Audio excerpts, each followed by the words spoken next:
I'll be the first to say vending's not get rich quick. It's a Mm, parlay game. It's just like yeah. your first rental. Your first rental isn't going to cash flow enough for you to leave that 9 to 5, but you got to start somewhere, right? And so that's the same thing with this as well. And for us, we've been blessed that it doesn't take up much time. Even when I was doing it myself, it didn't take much time. Like I'd go stalk on my way to the course, or I go stalk on my way to the gym. It's not like I have to block off.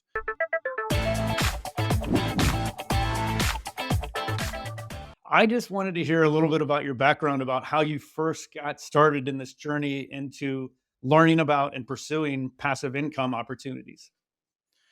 Yeah, I think it all kind of started with my dad ran a small business back in Iowa and had that entrepreneurial mindset and just grinded 60, 70 hours a week. And I was a strength conditioning coach in collegiate athletics, working 60, 70 hour, sometimes 80 hours and during the football season.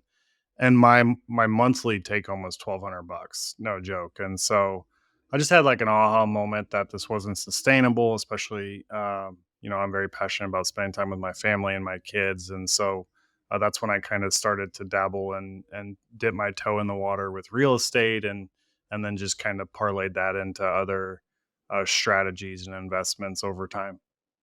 So you're making 1,200 bucks a month. It works out to be what, like a couple bucks an hour or something like that, Yeah, if you yeah, do math, exactly. right? So I wanted to hear what that first step was. Were there teachers or books or anything? You said you mentioned your dad was entrepreneurial, he was a vet, but were there other books that inspired you to start kind of looking at other options and opportunities for your career? Um, there definitely was. I remember like Rich Dad Poor Dad is a good book that I can remember. And then just kind of uh just seeing others like bring in income through rentals and stuff and starting just to inquire and be curious about how they got into it. And at that stage of my journey, a down payment on a home was very could be perceived as very risky. So how do I hedge my bets on where to find something that would kind of fit what I could afford, and both from the financial side but also the risk side. So what year would that have been? Were you listening to like Bigger Pockets to learn about real estate at all or anything like that? I don't know if they were. Yeah, I mean, they definitely had an influence for sure. I think they were maybe a blog at the I don't remember if the podcast was even around at the time, but I think it was like the chat and the blog at the time. They definitely had an influence for sure. So what was that first investment? You said you're a strength and conditioning coach. Talk to me about that first real estate investment, how you got the down payment, cobbled together the money, and just kind of a little bit about the numbers and what the rental was. Yeah, so I was coaching at the time at a university just right outside of St. Louis, and so I was very familiar with the St. Louis market. They had some of the biggest brands there: Anheuser Busch, Purina, the dog food. So it was a very there was a lot of jobs, so I knew there'd be a lot of renters and things. So I found a couple neighborhoods right outside of the downtown radius that was more of the rental type scenario. And my first rental was, I think, $71,000. So put 14K down. And it was the classic buy it for 70K, rent it for 850. And at the time, all I knew was the 1% rule. So I was like, oh, Mhm. this kind of fits the 1% criteria. So we're going to be profitable. And then a couple years later, parlayed that to another house in the same neighborhood, like 80K, that we were renting for around $1,000. So at you then after strength and conditioning, didn't you move then to like the Palo Alto area and got involved in a little higher paying job? Can you talk a little bit about that next step? Yeah. So when I was a coaching in St. Louis, I got intro to a tech company that we were going to test out at our university with our athletes. That was all about injury prevention, using data to really kind of quantify where your risks are. This is before wearables. This is before rings that tracked my sleep or any of that stuff. So I took a leap of faith and I moved out to California. Again, you want to talk about cost of living.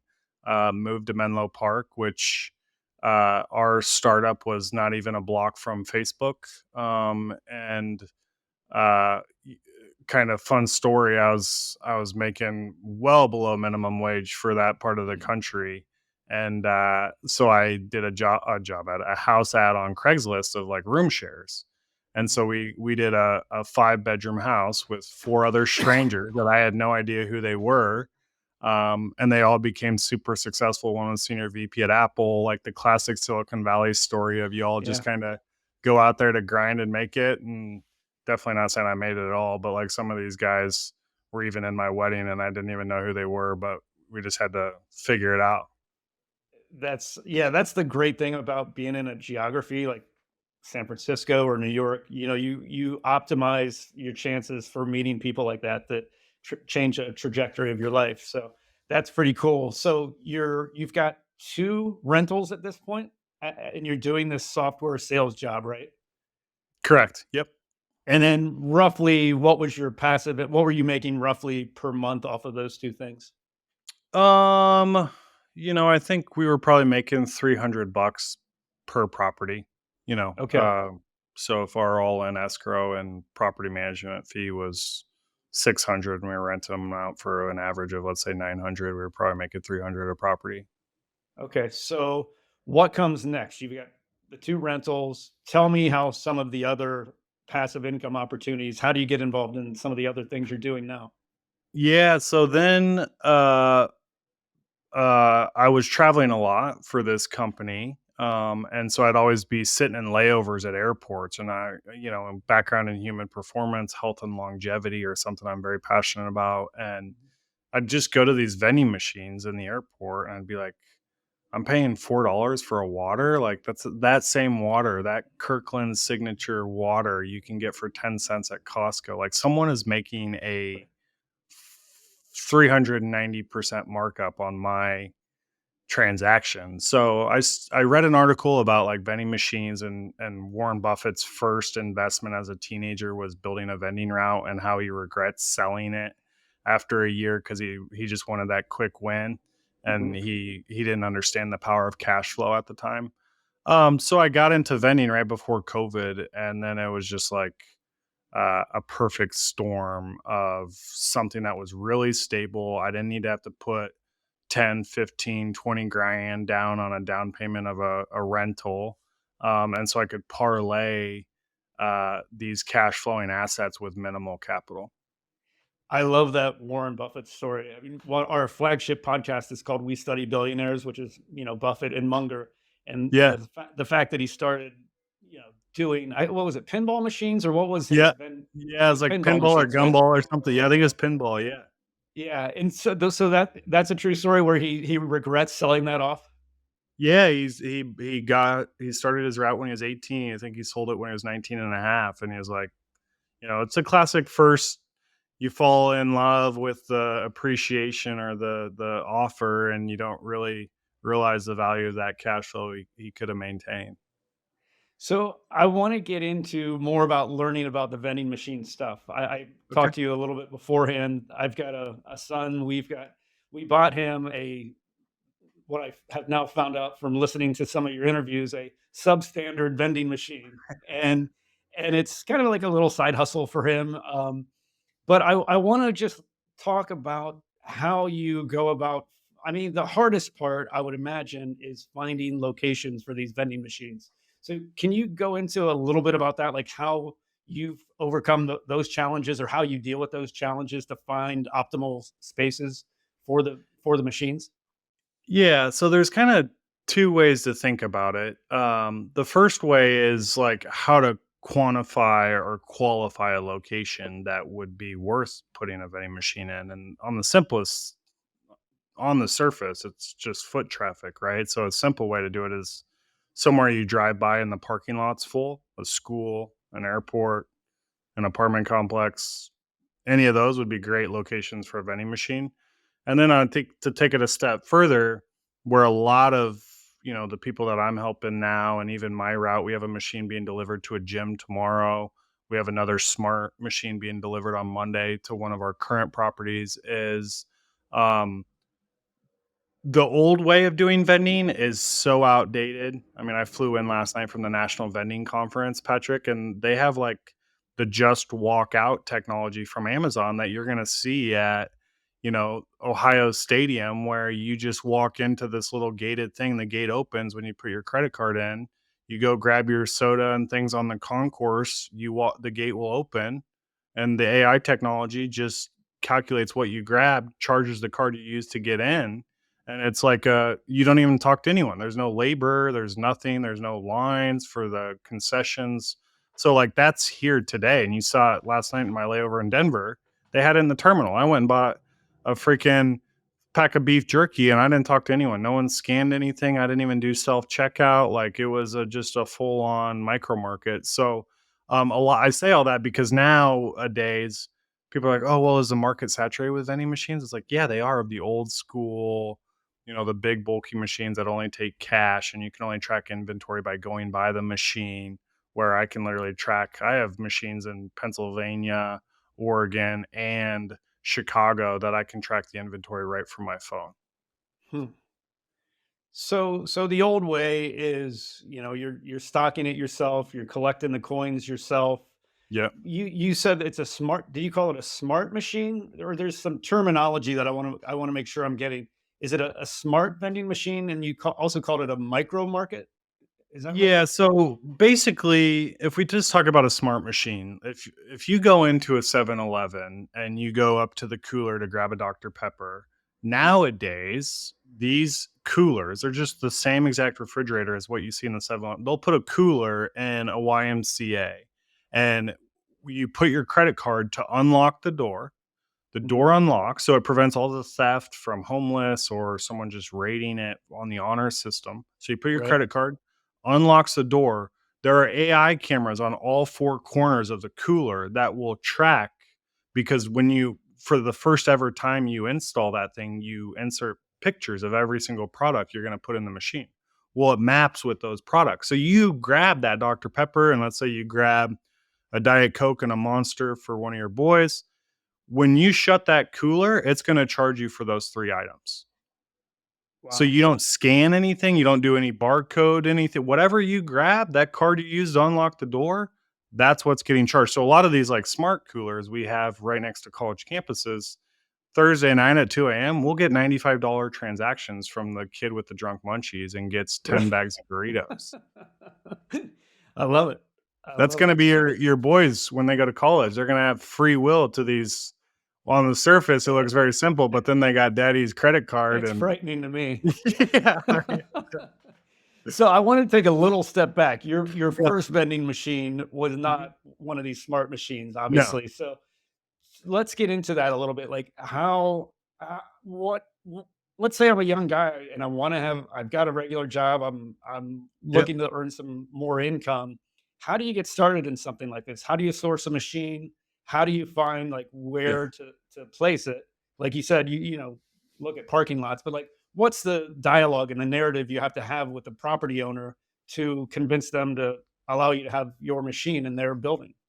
Yeah, that's a really good question. So we can break that down into 2 parts. It's, okay, where do I get the machine? And then where do I Yep. put the machine? And a Yep. lot of people who have reached out to me, it's kind of fascinating. They're like, "Oh, I have 3 vending machines, Mike, like, um, I wanna get to 5." And the first question I ask Patrick every time is, "What's the revenue of that machine?" They're like, "Oh, it's Mhm. sitting in my garage." I'm like, "Why did you get 3 vending machines in the first place?" Because you need to do A before we do B. So A is the first part of that, and that's, how do you convince these people to wanna put a vending machine or your solution in their building? So if we talk about real estate, whether it's commercial or residential, as you know, there is commercial real estate's going through a massive transition. A lot of negative talk about it. We did a cold email campaign in a big city where I bought a route, and we had a hit last week. The tallest concrete building in the country. I think it's like 100 floors or something. They are only at 40% occupancy, and they have a grab and go store in the lobby that they want vending solutions for, and they're but that 40% occupancy, they're still tracking. They have 1,300 people come through that lobby a day. Right. And so they're purely viewing this as a where we want to use this to try to fill occupancy. In fact, they even said to us, we don't even care about revenue share. We'll give you this full space that a typical grab and go restaurant would pay for. We'll give you it to outfit it with your stuff for free. We don't want any rent. We don't want anything. We just want that amenity. So when we bring Patrick and his business on a tour, and we want to get them a cold brew to go up to tour the third floor space they're interested in, we can do that for them. So it's a pure amenity play. And then on the flip side, if we look at residential apartments, I mean, look at Columbus. They're building all these higher. It's Yeah. amazing. And the first question I think of here in Oregon is like, who's going to live in these places? Right. Right. They're just getting built everywhere, and I don't know if it Mhm. was coming out of COVID or so the amenity game is it's crazy, like, if I'm sure you're going through this with your 18-year-old, but you look at these places, they got saunas, they got Yeah. bowling alleys, they got, uh, cold tubs, they got movie theaters, so now they don't want the traditional vending machine you see at the Columbus airport in the '80s, they Yeah. want this modern looking bookshelf that's just a smart machine. Right. Right. Let's get into a little bit about where you're buying these machines. And I Mhm. know that you've got this strategy where you're not buying them up front. So talk to me a little bit about that, like how you're financing these and like the benefits of how you're structuring these deals. Yeah, and just to be clear, I do buy some up Some. front if it makes sense, because there's a whole nother game knowing your background with cost seg studies of depreciation. So we like to Yeah, add new machines to our route every year to offset kind of the I got it. revenue from the year. So, but I'll just say this: when I first got into so I went and visited an apartment for first ever machine. I didn't even know where to find a machine. I didn't even have any images to show them. I just went in, asked for the manager, front desk gal. I was like, "Hey, is the manager in?" And she's like, "Oh yeah, we used to put refreshments in the lobby, but we can't do that anymore because of COVID. So we need some vending solutions." Well, I just went Mm. to Google and I typed in vending machine manufacturers. Tons of manufacturers in China, as you would probably R- assume, Right. but the software and the back end and the timelines and that just kind of scared me. I found a company, very reputable brand out of Iowa, which is where I'm originally from. So I just called them up. They were like, "Do you want to finance? Do you want to buy it?" I was like, "Oh, I'll finance this first one. No money down. My first monthly payment. So this machine was $5,000. So I was like, all right, no money down, got it. They're like, okay, we're gonna do 5,000 over 60 months.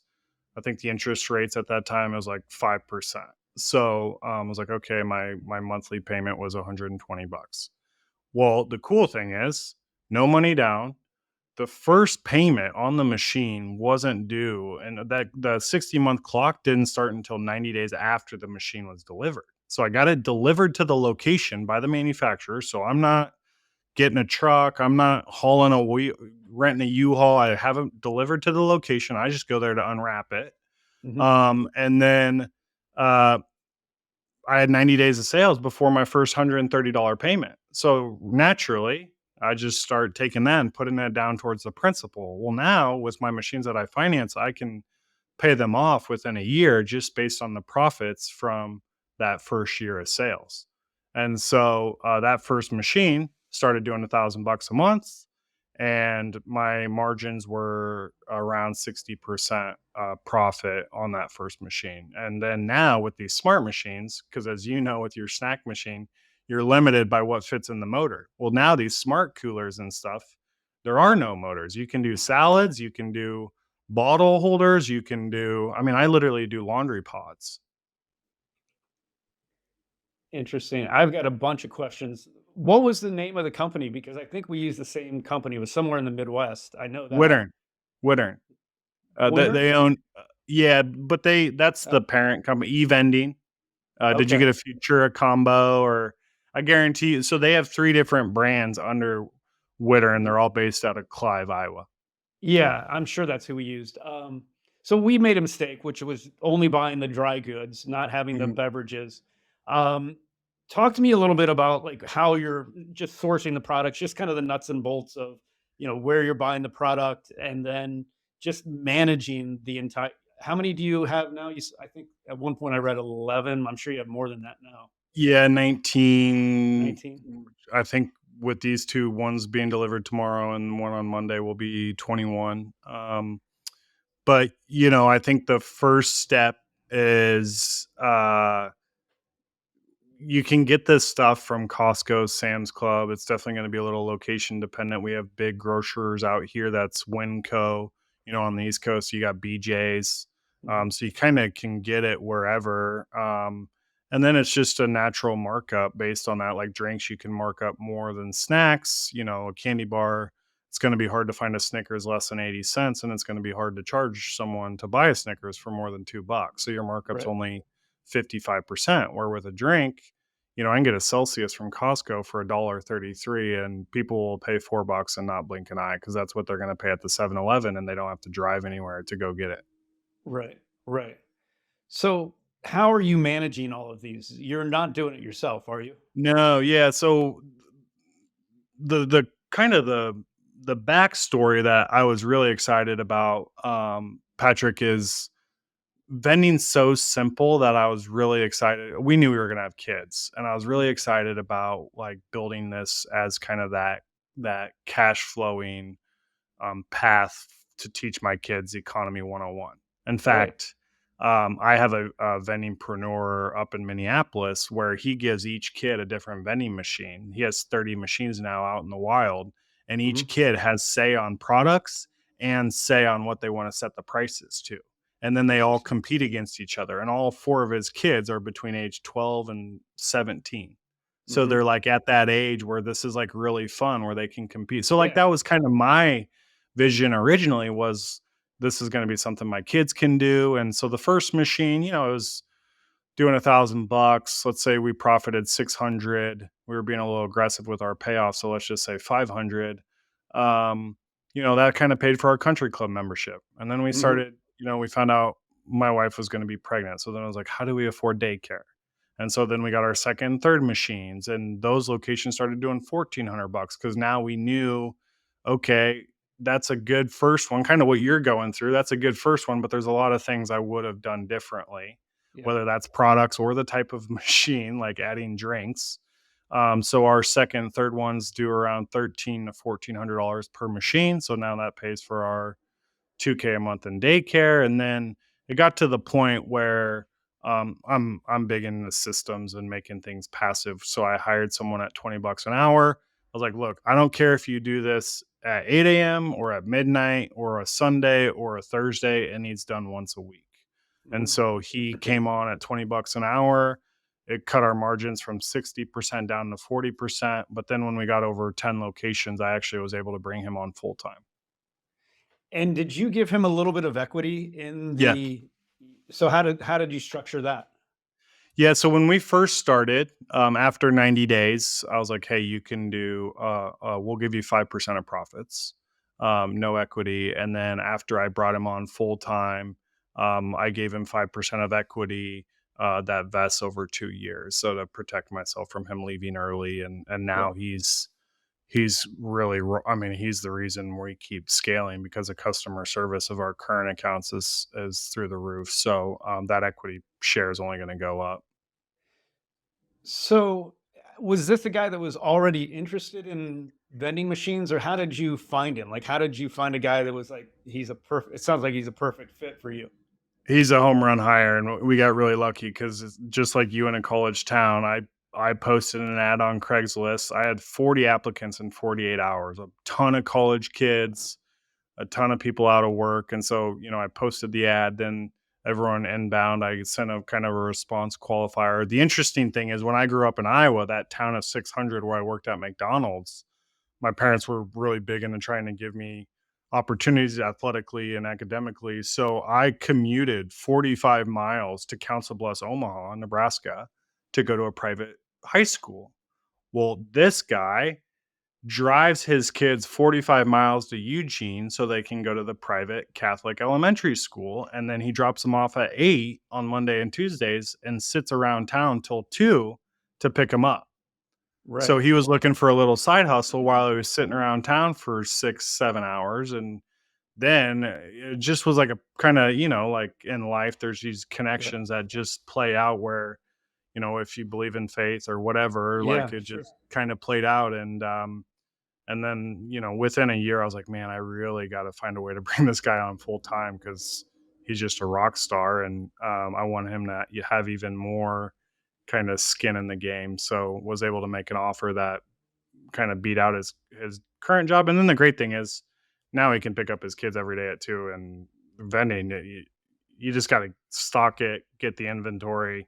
I don't care what day of the week. It just needs to be done. Yeah, it doesn't matter when it's done, right? Yeah. Hey guys, it's Clay Fink here, host of We Study Billionaires. Today, I wanted to tell you about our show sponsor, Vacasa. The dream of owning a vacation home can be daunting. From finding the best guests, to the maintenance, to organizing the cleaners after every guest stay. With Vacasa, they make that dream into a reality. As a full-service vacation home management company with vacation homes in key destinations across the US, they know how to make owning a vacation home easy and profitable. On top of proactive property maintenance visits by professional local teams, a data-driven booking platform, and around-the-clock support, homeowners earn on average 20% more revenue from their vacation homes. Vacasa makes vacation home ownership easy. If you're looking to make more from your vacation homes by doing less, partner with Vacasa at vacasa.com. That's vacasa.com. I wanted to, so at this point, have you lost interest in real estate? Like, I mean, have you decided to just completely focus on the vending and growing that? Or I know you've got other different things that you do, but I wanted to hear just what you're most excited about. Like, what really Yeah. gets you jazzed? Yeah. I've definitely not lost in real estate. In fact, whenever my wife and I are watching Netflix after we get the kids down, she might scroll through Instagram on the phone and I'm looking at short-term rentals in Hawaii and Yeah. like, another one, I'm always looking at, in fact, I just went in on a guy I sat next to on a flight back in December. We just closed on some land in Corvallis, another college Oh, town, Oregon State, where we're going to tear down the home and build up at least 4 duplexes and then section them off. I get 2, he gets 2, or if we do 10, whatever. Which is a fun project. I did that actually to take a step back. I bought a little bit of land by Autzen Stadium, about 9,000 feet, and I built a house and an ADU. But hmm, I had them built side by side. Permits wise, they were a house and an ADU, and then I fenced them off separately, and rented them, and so that kind of whole house hacking yeah, thing. So I'm always thinking through things, but just with the current climate of rates and yeah, where the value of homes are, it's harder to find a good deal than it is to like go. I mean, I have a guy I used to mentor that was a college student in Oregon, and he just went into his gym that he works out in every day and went to the manager and is like, "Hey, your vending machine's not stocked ever. Can hmm, I replace it with my machine?" And the guy's like, "Absolutely." And this kid didn't even know. Like I introed him to that company in Des Moines, and he's just figuring it out as he goes. yeah. He's 22 years old. That's awesome. So tell me a little bit about, it sounds like you're mentoring people. Like, how does that program work? It's called what? Vendingpreneur? Is that what you call it? Vendingpreneurs. Yeah, so this is kind of back to the coach in me, and Yeah. it's I've taken a lot of courses, and even we talked about Nick earlier, and even his course, and Cody Sanchez's course, both Hmm. great people. But I wanted more of a when I started posting about this, some of my friends were like, "Hey, can you help me build a vending route in San Diego, or can you help me build a vending route in Salt Lake?" And so that's what led into this. My background's in software, so you build it once and then not have to repeat yourself. So I built out a whole framework, but there was this individual tailored approach to, we're going to go find your leads in Columbus, Hmm. put them into an outreach framework, and then we're going to help you get meetings, and then I'm going to coach you through how to approach those meetings. And so that's really what I kind of help people do now that are interested in vending wherever they live. And we do a market analysis, so you're not going into this blind. I mean, Columbus is obviously a Yeah. market that would do well with vending, but I mean, we've had people in the middle of Nebraska where there's Yeah. 15 leads and they're all the best westerns and Super 8s along I-80. So it's like, yeah, it's a numbers game. You Yeah. might as well. do like some Christmas lights or something. Yeah.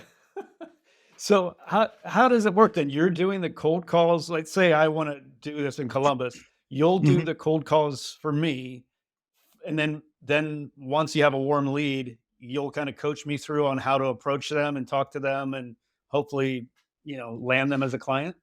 Exactly. So there's two ways to do this. We have the crew that's like, I'll just do it myself way. No, but yeah, kind of with vendingpreneurs, there's two ways of doing it. We'll let you do it yourself, where we give you the leads. We break up the leads into two criteria: all the businesses in your zip codes with 100 plus employees, or all the let's just say multifamilies with 100 plus units. Okay. And so again, foot traffic. And then we'll pull property management info, we'll pull ownership info and hand that off to you. We have email scripts. You can go run and do it yourself, cold call yourself. And then um, about a little over a year ago, we were doing the cold calling for people, the higher ticket done for you type solution. I was like, man, the cold calls are like my number one expense as a business. So just like Yeah. some of the guys you've interviewed on the podcast, vertical integration type stuff, Yep. I actually started to build out a cold call center myself. So we have 6 full-time cold callers, and these people, when a vendingpreneur signs up, they pick their business name, they set up a business email, like let's say it's Buckeyes Vending at Gmail, something free and easy. And Yep. we'll actually set up a campaign coming from that email. And then the cold call script is coming from your business name. So it's like, hey, I work for Patrick, the CEO of Buckeyes Vending. Do you have vending? Oh, you do? Are you happy with it? Oh, you're not? Oh, they don't stock it often? Well, why don't we have Patrick come by and show you what we can offer? That's awesome. That's awesome. So how you've got a lot going on, and we're going to go into some of these other different passive streams that you've got going. But how are you managing like your day to day, like your time Mhm. management and that kind of thing? Like Yeah. how are you just structuring an average day? Yeah, so this is a whole, if I think of like my three passions, right? I got at the end of the day, they all lead to freedom of more Yeah. time. And Yep. so I got my family is number one. And then I got, passive income to be able to spend time with my family. And then I got my what I call health and human performance. And to me, that's everything from efficiency, mental focus, like physical, all of those things, like what I went to school for. So Yep. I'm huge into like batching things, whether that's Wednesdays or my kind of my podcast days, or every morning I try to do something physical to break a sweat, whether that's a run or a lift Aren't you or into just rucking? Are you into? yeah, yeah, yeah, rucking this morning with my dog, and then, so yeah, there's always that, and then there's the family time usually. I try to do an hour of deep work before we call it. The fire alarm goes off in the house, and all the kids are running around, or the 2 kids are running around just, like, screaming and whatever, and then, um, yeah, we just kinda I drop my daughter off at daycare, and then I just have, kinda blocked sections of the week that are really efficient. I try to, have my calls in the afternoon when I'm, like, out hitting balls or something. So are you then do you work then from home, or do you have an office with like where you keep all the product and that kind of thing? Yeah, so I have an office where, like, this is all whiteboards, and then, I share a door. So I have a 2 bedroom. I have a two-room office, and the other room is for my, our local route vending, my business partner, so he can, we have a whiteboard in there where he's tracking all the sales. We can store product in there, all of that. Got it. I wanted to take a little step back. You were talking about how each vending machine like would pay for a certain thing, like your club membership, your golf membership, or daycare, or whatever. Alan Corey, who was a real estate guy, he had a similar idea where he would do it with real estate rentals, but he would call it like his internet house or his electric, like the electric bill Yeah. house, or like he kind of like thought of each house as like this one is paying for this expense, and it's a kind of a cool way to think about it. Yeah, that's exactly, and that's where, I'll be the first to say vending's not get rich quick. It's a No. parlay game. It's just like Yeah. your first rental. Your first rental isn't going to cash flow enough for you to leave that 9 to 5, but you got to start somewhere, right? And so that's the same thing with this as well. And for us, we've been blessed that It doesn't take up much time. Even when I was doing it myself before hiring Eric, it didn't take much time. Like I'd go stalk on my way to the course, or I go stalk on my way to the gym. It's not like, I have to block off. And then guess what? If you forget or you're on vacation for 2 weeks and you don't make it there, if you run out of Snickers, it's not like a rental where if the toilet breaks, you got to have a plumber over there now. It's like if you run out of Snickers, they're going to buy a They'll freaking Twix. they'll buy something else. Yeah. Yeah. So I wanted to ask about your exit strategy. I see like in Biz Buy Sell vending routes for sale all the Mhm. time. Are you going to be like Warren Buffett and regret this if you sell it, or what is your exit strategy? Will you hold on to this for the cash flow, or what's the kind of the end game?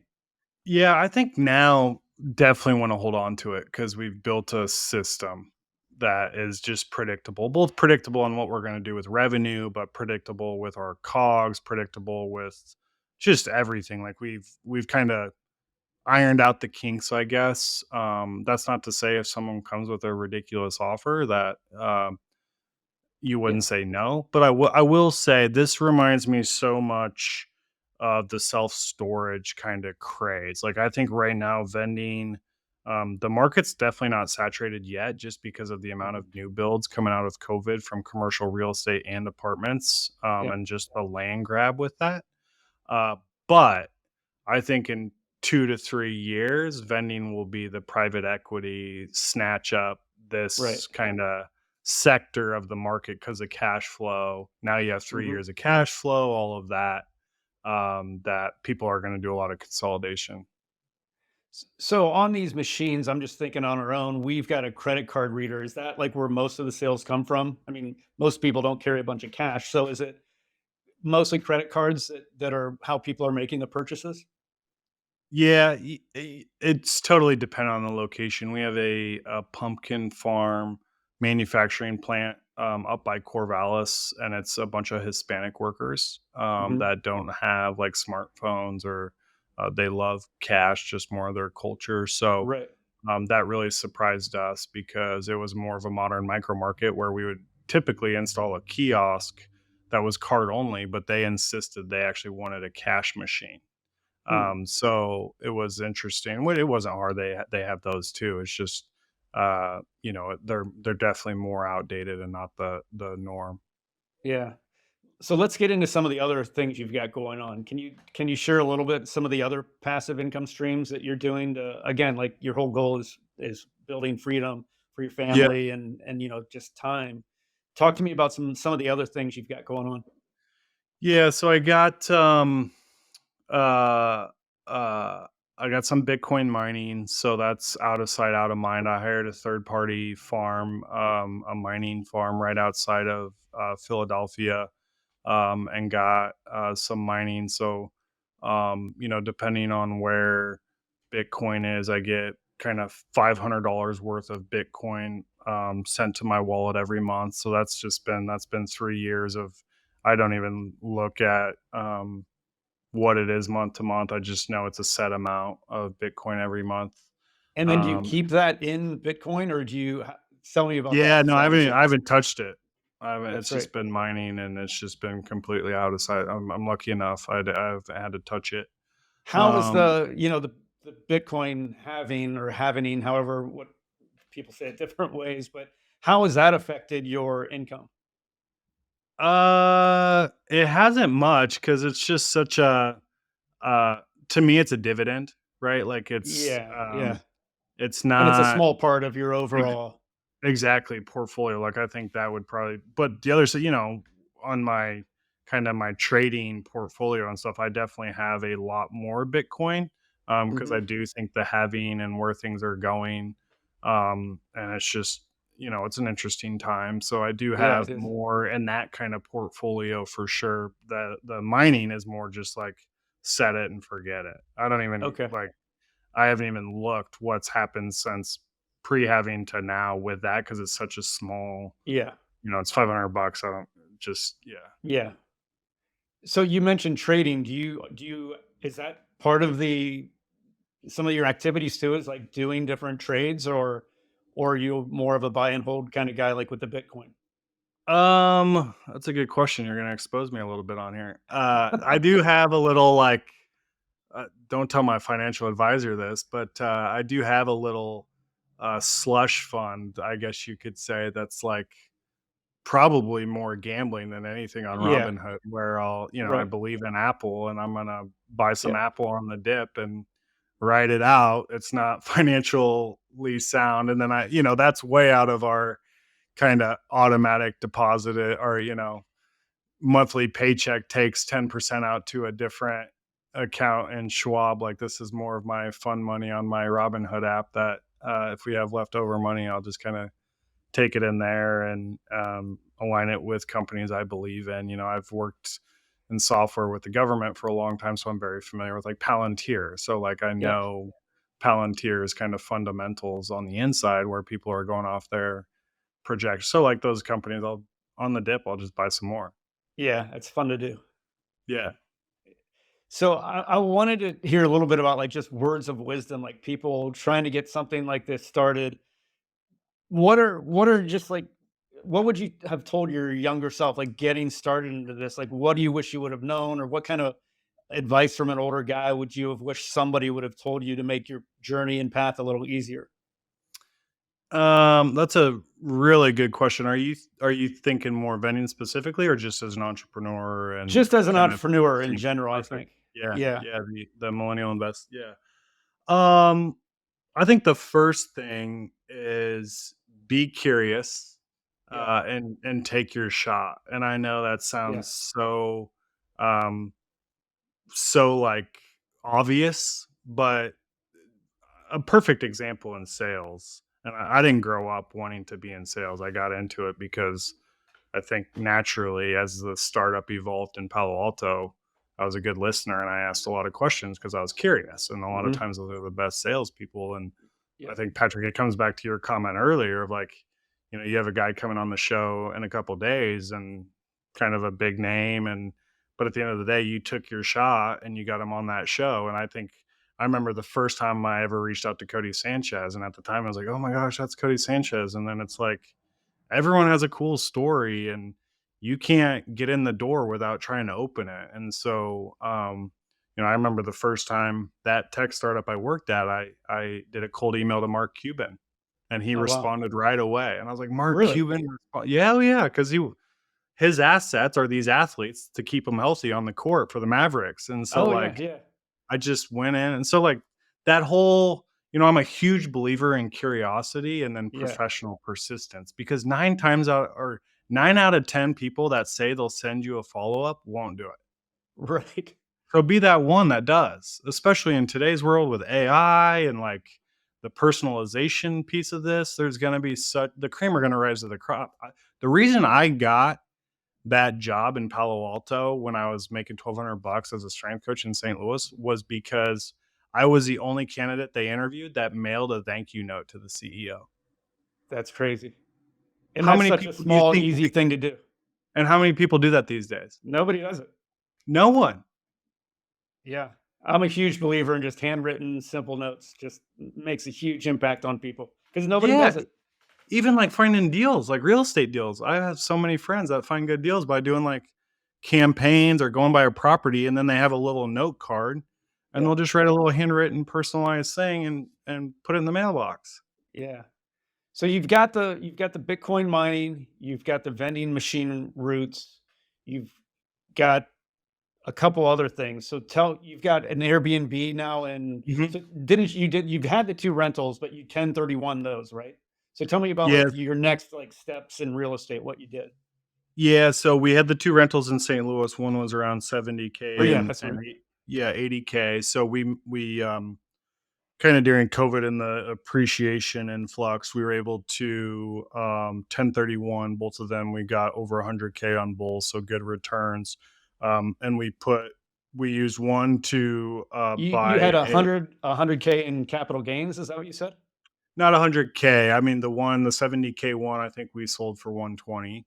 Okay. So we had 50K. It was only 5 years, maybe 4 or 5 years, so a good Okay. whatever that difference is. But we 1031 that to a by that time we had moved to Oregon, so we bought a condo in Bend at a little kind of it's called Sun River Resort, if anyone's ever heard of it. But that was kind of fun because it was 2 hours from where we live, so we could go visit in the non-peak times. Plus, it was a mountain town, and it had 3 golf courses, so it rented out in the summer for those people that wanted to do summer stuff, and then it had the skiing in the winter at Mount Bachelor. So we'd always go visit in the fall, Yeah. after Labor Day or before Memorial Day in the spring and those non-peak times. So it was kind of the best of both worlds. That rental we bought for 250 and we sold it for 425 2 years later. This is like the whole COVID. Yeah. Everyone's Right. going remote. Everyone's moving out of the Bay and moving to Oregon, and Bend is exploding. And so we bought a rental in Tampa sight unseen. And I Oh, really wow. wanted to find a market that wasn't, I just didn't feel good about how things were appreciating so fast. So I wanted to find a little more stable market that like had business. I knew there would be huge military base. And so those short term rentals would be a lot of not just tourists, but more of the stable. I'm traveling for work to Tampa and bringing my wife and kids. So we need a pool or something like that. And that house, we've had it 3 or 4 years now, and it hasn't done less than 100 grand a year in rental revenue. In fact, I would Really. consider last year a down year, and it did 120K. Um, And it's and Airbnb only. Like you're not yep, doing yep, like Airbnb okay. only. Yep, yep. And you Um, bought it sight unseen, huh? How did you yeah, do that? yeah. So it was interesting. I was using those sites kinda like Zillow for short-term rentals, so AirDNA and, Yeah. Rabbu was the free tool at the time, and I'd find, like, a market, like, let's say Clearwater Beach, and I'd be like, "Okay, I think we want" there's not very many four-bedroom rentals on the market, so we're gonna focus on four-bedroom rentals. Well, then I go to Zillow, find a four-bedroom rental, and I would plug it into Rabbu, and I was like, "Oh, wow, they have a four-bedroom rental 3 streets away that it's saying it's doing 150K." And this true story, it said that, and I was like, "There's no way a rental is doing 150K." So on Rabbu, they had the Airbnb link of all the properties. So I went to the Airbnb link, I messaged the property manager, and I was like, "Hey, we're thinking about buying in this market. Do you want our business?" And so she said, yes. And I said, well, then you need to send me the revenue verification of the last 2 years. And Mhm. sure enough, the W-2 or the W whatever form of the revenue, the K-1 or whatever, Yeah. showed that it did 150K. Wow. And I was like, "Wow, that's awesome." And so, um, that's when, yeah, we kinda went into it. We had a realtor we trusted down there, and my sister lives in Tampa, so, we go there usually once a year, and so, yeah, sight unseen. I furnished the whole thing off Facebook Marketplace without ever visiting. It was crazy. And you're managing it completely, remotely, right? Yep. Oh, I have that gal I met through that DM on Airbnb. I have her Okay. managing it, so Perfect. it's so passive. I trust her so much now where I'm like, "Look, if it's less than a $300 fix and repair, I don't even wanna know about it." So you as we said, you've got a lot going on. What's your biggest bottleneck right now or your biggest challenge? Like I heard you talk about how if you can't go away for 3 months and your business has grown, you're the you're the problem, right? Yeah. So tell me a little bit about like what your biggest challenges are in managing all this. Um, hmm, there's I think there's always if my kids would sleep more, the 3 Yeah, and the sure. one-year-old, because I know, I always would laugh because I'd always coach people up on the importance of sleep, and then what I didn't realize until we had kids is, like, when you know the importance of sleep and you still can't get sleep, Yeah, right. that whole angle. But, I think the challenges are always evolving. The big thing for me, if you come back to the book we talked about earlier with Buy Back Your Time, is, like, I'm very big into, um delegating and then just kind of letting them run with it and just not trying to be that bottleneck for them. So like a Right. perfect example is we have this vending machine being delivered tomorrow. Like I wanted everything to be smooth. So They weren't calling me for the delivery. They were calling my operator. Like basically, I want these guys to move out. And it's kind of funny with my Vendingpreneur coaching program. We made 2 big hires at the end of March, and I was a little nervous because we're very lean and our EBITDA is very healthy. And I was Mhm. like, man, these are 2 strategic hires. Well, the first months that I let them run the show and I removed myself from the business, Patrick, guess what happened? We did our best month ever. Yeah. So, like, back to the comfort crisis, Michael Easter talks about this a little bit too. Is like, if you can, and even and Dan Martell and so if you can remove, you should do an exercise where you remove yourself from your business for at least 4 weeks and see what happens. Right. I Like, love think it. about Yeah, I'm trying to think about it. It would I don't know. I need to get some systems in place, I think. yeah, yeah. Well, that Dan's book will help you with that. Yeah, that's great. Yeah, that Yeah, one's Buy Back Your Time. I think we talked about that prior to the interview starting. So that's Buy Back Your Time by Dan yeah. Martell. And then the other one was I wrote it down here. The Com- Comfort com- Crisis, right? By Comfort Michael Crisis Easter. by Michael Easter. On the surface, it's definitely not a motivational book. It's not a Jocko, discipline equals Yeah. freedom or anything like that. It's more of a taking this concept of being uncomfortable leads to growth and Yeah. using real world case studies. Like even the military, they're known to ruck so many miles every morning, but why? Yeah. And so they go back to the 1800s on why they started rucking. What does rucking do to your physical health, your mental health? Like all of, cold plunging. Like Yeah. that's a perfect example. Like going on 4 7 day Miyagi type trips, whether that's like a hunting thing in the backwoods. That's kind of what the story is built around. But people that sign up for a marathon and haven't ran a mile in 3 years, like doing these uncomfortable things that at least once a year that kind of get you to like, okay, wow, you thought this was possible when in reality it was that. Yeah, I interviewed Scott Young, who's an author. He wrote a book called Ultra Learning, and he just came out with a book called Get Better at Anything. And he talked about he did a TED talk, and he basically did this MIT challenge where he did the computer science program or the entire program in a year. So a 4-year degree at MIT. He did it in a year for the cost of like the textbooks, which was like $1,500.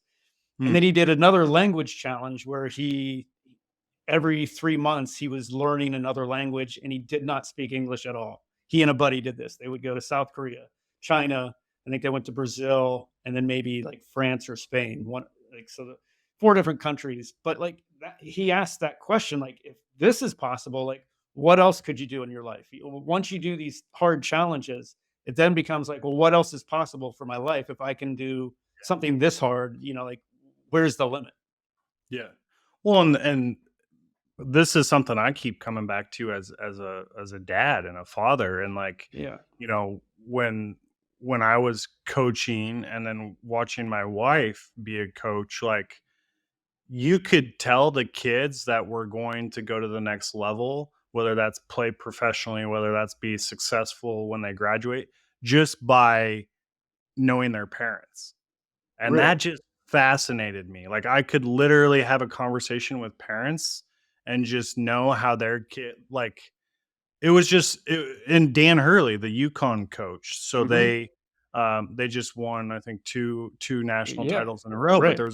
there's a video that went viral online after they won, and he's like, the first thing we do when we bring a kid on a recruiting visit is we watch how they interact with their parents. Do they Huh. respect their parents? Do they open their door?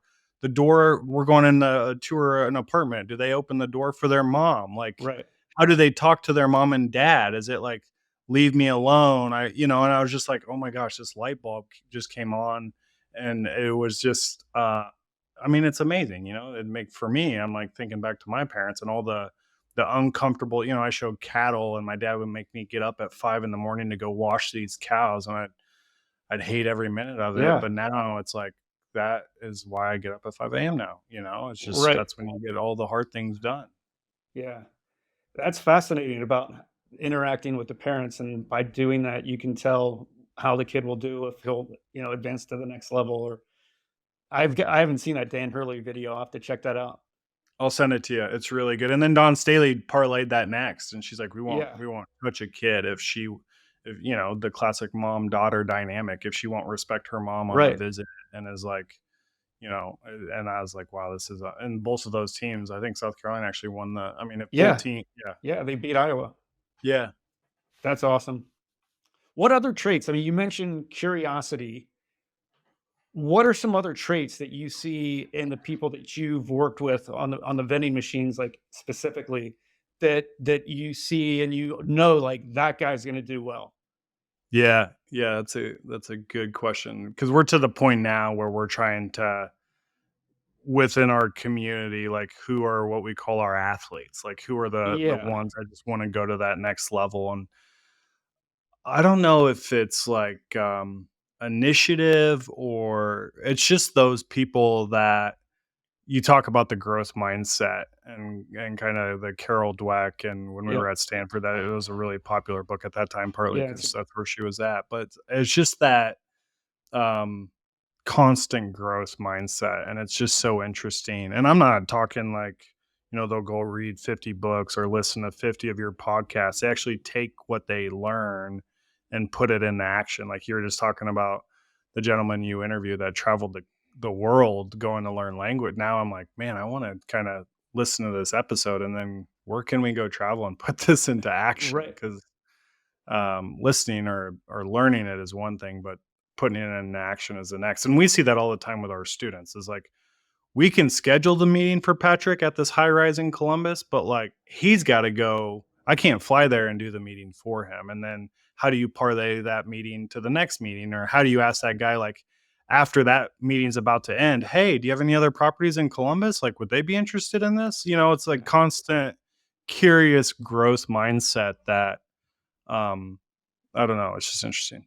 yeah. It is interesting. We've got that Carol Dweck mindset. My wife is a therapist. I mentioned beforehand, and there, I think the two mindsets. One is just a fixed mindset, and Yeah, one is a growth mindset.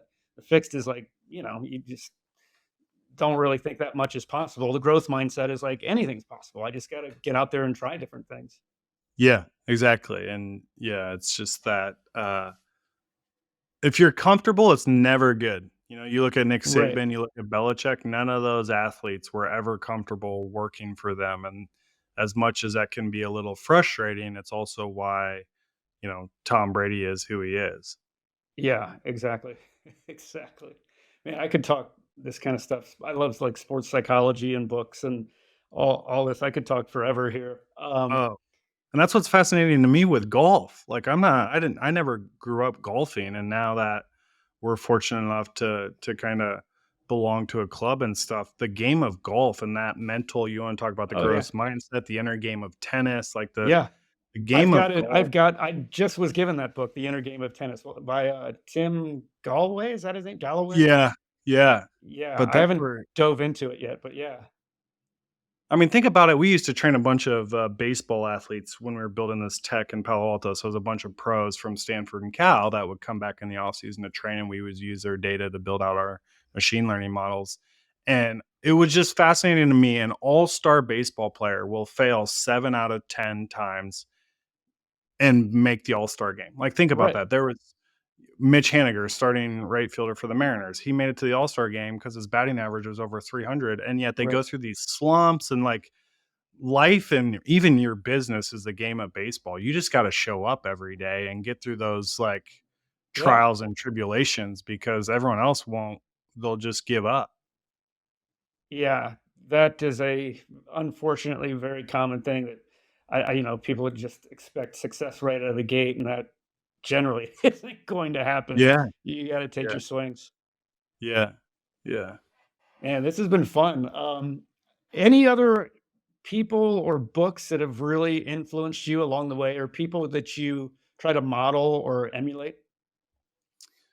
Um, there's not necessarily people that I would probably try to emulate. I think I'm kind of that stage in life Yeah, where um you're not gonna please everybody, whether yeah. that's people that want more of your time or, you just kinda gotta prioritize what you believe in and take a stand. That's like even Nick Huber, I laugh at how many people kinda roast him on Oh Twitter, yeah. and he's never gonna win any of those No, arguments. But, like, no. you look at Warren. Buffett, you look at Phil Knight, like if you've ever read Shoe Dog, you Oh look yeah. at Elon, you look at Jeff Bezos, you look at all these entrepreneurs, they always just kind of took a stance on something. They don't Hmm. try to play both sides. They try to understand the other side, but like they have this kind of belief, and that's what I look at Cody and Nick on this kind of boring biz side, and they've just taken a stance. It's and to me that's just I really respect that because they're not trying to please everybody. They're not trying to live in the middle. There's no politics game. It's they might not know everything, but here's why taken the stand they've taken. So for me, I'm really Elon's really intriguing to me. I just read that PayPal Mafia book, and Oh, did you? success rate of all those guys and Oh yeah. Peter Thiel. Oh, it's just, but all of them, they probably, some employees hated working for them, but Right. now you look at that book and they interviewed people that were fired by Elon, were, pissed off by Peter, and all of them are like, yeah, that's why they're uber successful. They were so focused and took a Yeah. stance. Yeah. You've got all this stuff going on. Do you ever, and I am in the same boat where I've got a lot of different things going on. Do you ever feel like you need to just focus on one thing to get really, really good at just one thing? Yeah. Yeah. I was going through this phase probably even when I started Twitter. I only been on Twitter. What was that? September of 2022. Uh-huh. So not very long. And my whole idea was passive income streams and this Yeah. whole, let's build a Disneyland of basically take bigger pockets, but instead of just real estate, let's like Patrick comes over to the cash flow kingdom and it's like Yeah. laundromats, car washes, all of that. And then this guy goes over to the crypto kingdom. Well, 95% of my questions that were people would reach out about was vending. And so like to me, it kind of really opened my eyes of like, what am I trying to do here? And you probably see this with your brand with the podcast, and kind of you realize like this whole shotgun approach is not the best Right. way of focus. And so for me, yeah, it's been really kind of fascinating. I'm totally open to other income streams and other investment ideas. I mean, I just did a investment project with a group that's building oil lube stations in Florida. But it's more of like the passive, like I'll pay a little more premium capital for their time to take it on, and I trust them. So that's kind of the focus for me has been more on um, learning how to say no, probably Yeah. more than anything. Yeah. That is a good thing. Like the to don't list, I think Tim Ferriss calls it, like, don't stop doing these things, you Yeah, know? yeah, Yeah. yeah. And Or if you're gonna take on something, what are the three things you're gonna uh, right. I guess offload? Yeah. It's interesting that people wanted to hear mostly about vending. Why do you think that was? Because I think it's so real. Like you Yeah. talk crypto, you talk any of these kind of things, that you talk whatever. Let's say self storage. At the end of the day, everyone's used a vending machine. Yeah. Everyone's gone through an airport. Everyone's been in a rush to. Even last night, I landed at midnight and my ear was still clogged, and right when I got off the plane, literally at the gate was a vending machine, and I went and bought a pack of gum just Right. to, like, Yeah. it was a $3 Big Red pack. I was like, "What in the heck? This is 10 cents off Amazon, but Right. I need it now. I can't hear Yeah. out of my right ear." Yeah. Yeah. Mike, this has been a lot of fun. I really have enjoyed this. Enjoy your time and your insights. You're a super smart guy doing a lot of interesting things and helping a lot of people along the way. Is there anything that we didn't get a chance to touch on or talk about that you wanted to? No, Patrick, this has just been an honor. Yeah, your brand speaks for itself, so just grateful that you brought me on here, and uh yeah, what you're doing, what you're about, huge fan. So again, thanks for um having me on. Yeah, my pleasure. How can people learn more about what you're up to? Talk to us about like different ways they can get in touch with you. Yeah, so if they're interested in the vending machine route, we have a website, vendingpreneurs.com. kind of really built around this whole idea of people that were teachers or anything in the world, sales reps, or just wanted a side hustle, stay at home moms, whatever, that wanted some extra income so they can go through there if they want to learn more. Got a ton of case studies of all firefighters, etc. And then MrPassive.com, I do have a newsletter that Oh, goes cool. out every kind of Friday. And then I'm on social media. I'm probably on Twitter the most, but I'll definitely try to get some of this content once it gets released out there on some of my other channels as well, because I do have a little bit of a following on some of those other ones, but Twitter's like probably my most real time, off the hip kind of content. Yeah, yeah, that's how I found you, was just on Twitter. So, Okay. yeah, yeah. Just again, thanks, Mike. I appreciate your time and insights here today. Yeah, thank you, Patrick. Good to be on here. Co-founders is a vehicle for me to plant those ideas with other people. And because, people tell me a lot, like, what if you just did one thing? It's like, well, I do one thing, and it's start businesses. I Hmm. don't do one business because, like, I wouldn't enjoy that.